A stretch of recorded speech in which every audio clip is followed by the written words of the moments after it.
ভোটের ফল নিয়ে রাজ্যের বিরোধী দলনেতা শুভেন্দু অধিকারীর প্রাথমিক প্রতিক্রিয়া। আমরা অঙ্গবঙ্গ কলিঙ্গ বলি। অঙ্গ মানে বিহার, যে বিজেপির হলো। কলিঙ্গ মানে উড়িষ্যা, সেটাও বিজেপির। এবার পড়ে রইল বঙ্গ, অর্থাৎ বাংলা। শুভেন্দুর এই কথা শোনার পরেই তার আশেপাশে থাকা বিজেপি নেতারা জয় শ্রীরাম স্লোগান তোলেন। এক তো সামগ্রিকভাবে যারা তৃণমূলকে সরাতে চায় তারা খুব উৎসাহিত, আর মমতা ব্যানার্জি তার লোকেদের দিয়ে যতই কংগ্রেসকে অ্যাটাক করুক না কেন, বিহারে মূল মহাগঠবন্ধন বা যাই বলুন, এখন কি আছে জানি না, ঘণ্টবর্ধন, তা এখন তার প্রধান শরিক হচ্ছেন, বড়দা হচ্ছেন আরজেডি, লালু প্রসাদ যাদব, তেজস্বী যাদব, রাবড়ি যাদব ইত্যাদি ইত্যাদি। তাদের সঙ্গে মমতা ব্যানার্জির পারিবারিক সম্পর্ক। এই হার শুধু আরজেডির হার নয়, এটা মমতা ব্যানার্জির ব্যক্তিগত হার। আমার মুখ থেকে তৃণমূল কতটা কাঁপছে বলার দরকার নেই।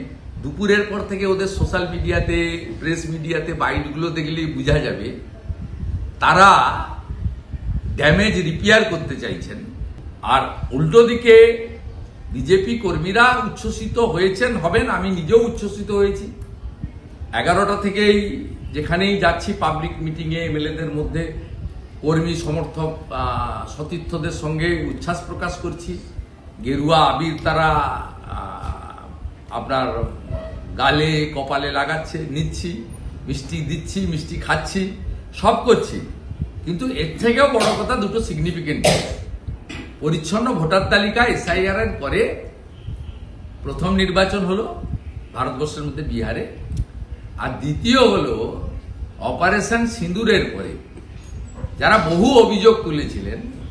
আমি ক্রেডিট ভারতের আর্মিকে দিচ্ছি, সেটা নিয়ে কোনো প্রশ্ন নয়, কিন্তু নেতৃত্ব দিয়েছেন ভারত সরকার, প্রধানমন্ত্রী। এবং নরেন্দ্র মোদীজি পাহেলগাম ইনসিডেন্টের পরে যেখান থেকে বলেছিলেন আমি হিসাব নেব, বদলা নেব, যোগ্য জবাব দেব, সেটা ছিল বিহারের মাটি। 1905 সালের আগে আমরা বিহার সব একই ছিলাম, অবিভক্ত বাংলা। এই ইতিহাস মুছে ফেলা যাবে না। তাই বিহারকে বলা হতো অঙ্গ, পশ্চিমবঙ্গকে বলা হয় বঙ্গ, উড়িষ্যাকে বলা হয় কলিঙ্গ।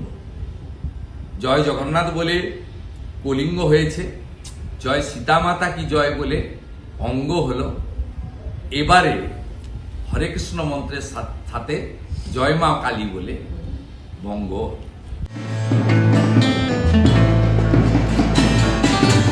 শুক্রবারের এই ফলের পর বিধানসভার সামনে লাড্ডু বিলি করতেও দেখা যায় শুভেন্দুকে।